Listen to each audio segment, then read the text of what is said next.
Hello viewers, welcome to Vicky movie view. இன்னைக்கு நாம பார்க்க போற படம் ஆரியன்.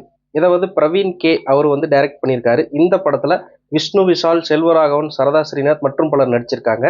இந்த படம் முழுக்க முழுக்க ஒரு சைக்கோ த்ரில்லர் படம் தான். இந்த படத்தோட கதையை பத்தி பார்க்கலாம் வாங்க.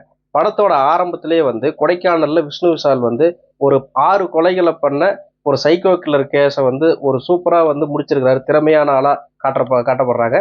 அதுக்கப்புறம் செல்வராகவன் வந்து இன்ட்ரடியூஸ் பண்றாங்க. செல்வராகவன் வந்து யாருன்னா, அவர் வந்து ஒரு டிவி ஹாஸ்டிங் வந்து நடந்துகிட்டு இருக்கு, ஒரு லைவ் டெலிகாஸ்டிங் போயிட்டு இருக்கு. அதுல வந்து திடீர்னு வந்து செல்வராகவன் வந்து துப்பாக்கியோட உள்ள பூந்து, நான் தான் வந்து அழகர், நான் வந்து ஒரு 5 பேர்த்த வந்து ஒவ்வொரு நாள்ல ஒவ்வொருத்தனா மர்டர் பண்ண போறேன் அப்படின்னு வந்து ஒரு பயங்கரமான ஒரு அறிவிப்பை வெளியிடுறாரு. அது லைவ் டிவியில வந்து இந்தியாவில் இருக்கிற எல்லாருமே பாக்குறாங்க. அங்க அந்த டிவிக்கு வந்து டிஆர்பி ஏறணும் அப்படிங்கிறதுக்காக அதை வந்து மேலும் வந்து அந்த ப்ரோக்ராம் வந்து கண்டினியூ பண்றாங்க. அதுக்கப்புறம் செல்வராகவன் வந்து அந்த 5 பேரை எதுக்காக கொன்னாரு, அப்புறம் விஷ்ணு விஷால் வந்து இதை வந்து டீலிங் பண்ற ஒரு ஹேண்டில் பண்ற ஒரு போலீஸ் ஆபீசரா வராரு. அவர் வந்து எதுக்காக இந்த கொலையை பண்ணாரு அப்படின்னு கண்டுபிடிச்சாரா இல்லையா, அந்த கொலைக்கான நோக்கங்கள் என்ன அப்படிங்கிறது தான் இந்த மொத்த படத்தோட கதையுமே.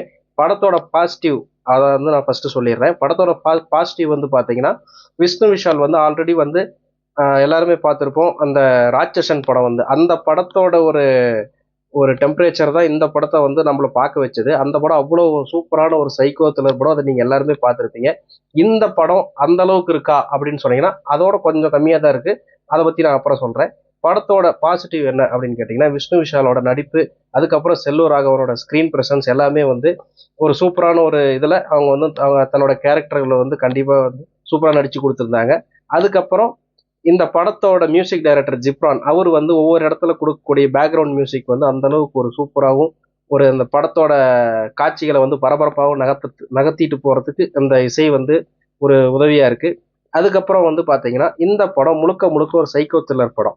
ஓகேவா? இது இது வந்து இதோட ஒரு பிரச்சனைகள் அப்படின்னு நீங்க வந்து பாத்தீங்கன்னா, பொதுவாகவே ஒரு சைக்கோ த்ரில்லர் படம் அப்படின்னாவே ஆரம்பத்துல இருந்தே கொலைகள் வந்து அடுத்தடுத்து நடந்துகிட்டே இருக்கும். அந்த கொலையாளியை தேடி போலீஸ் வந்து கண்டுபிடிப்பாங்க. இதுதான் வந்து காலங்காலமா பார்த்துக்கிட்டு இருக்க ஒரு சைக்கோ த்ரில்லர் படம். ஆனா இந்த படத்துல ஒரு புதுசா ஒரு புது பாடியை வந்து கொண்டு வரன்ட்டு ஒரு சின்ன ஒரு முயற்சி பண்ணியிருக்காங்க. அந்த முயற்சி வெற்றி அடைஞ்சதா இல்லையாங்கிறத வந்து பார்ப்போம். இதுல வந்து எப்படி காட்டுறாங்கன்னா, ஆரம்பத்திலேயே வந்து ஒரு சைக்கோ கொலைகாரனாக செல்வராகவனை காட்டுறாங்க. அவர் வந்து நான் வந்து ஒரு 5 பேர்த்த கொலை பண்ண போறேன், அதுல 5 பேர்த்துல நானும் ஒருத்தன்னு தன்னைத்தானியே வந்து சுட்டுக்கிட்டு செத்துறாரு படத்தோட ஸ்டார்டிங்லயே.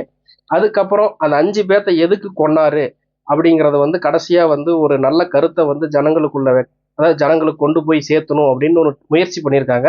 அந்த முயற்சிக்கு வந்து பாராட்டுகள். அந்த முயற்சி வந்து பாத்தீங்கன்னா, இவ்வளோ தூரம் வந்து இவ்வளோ இழுத்துக்கிட்டு இப்படி ஒரு சீனை வந்து கிரியேட் பண்ணுமா அப்படிங்கிற ஒரு கேள்விகள் வருது.